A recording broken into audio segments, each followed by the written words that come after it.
is great news.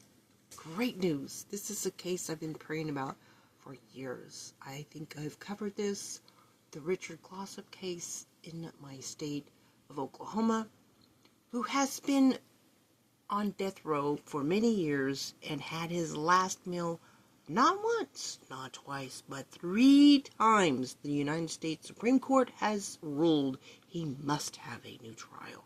This is important because it affects so many people. What was done at his trial by a prosecutor, basically this case can be used for many cases against corruption. He was scheduled for execution 9 times, served his last meal 3 times.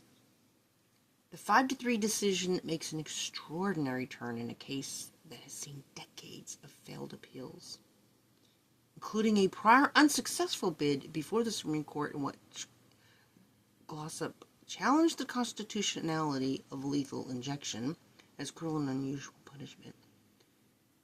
The guy that testified, the only evidence against him was a guy who admitted to killing the person that was murdered, and he escaped death row by testifying against this guy. Then he later recanted the claim that he was paid by Richard Glossip to perform the killing, who has always maintained his innocence. There was literally no physical evidence at all. Zero, zilch, nada, none.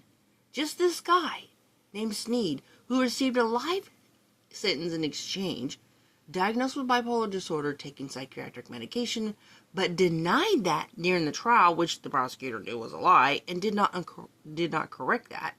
The Justice Sotomayor wrote, had the prosecution had it been corrected on the stand, his credibility plainly would have suffered.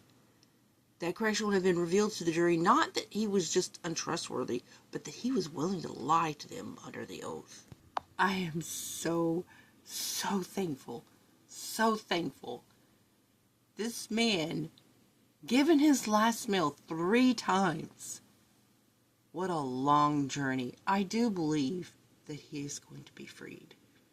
I am so thankful, and I just ask you to please continue to keep this man in prayer, that nothing skanky continues to go on in his case. This man has spent his entire life pretty much 27 years.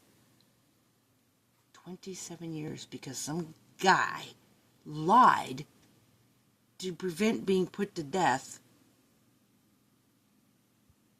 And there was literally no physical evidence whatsoever.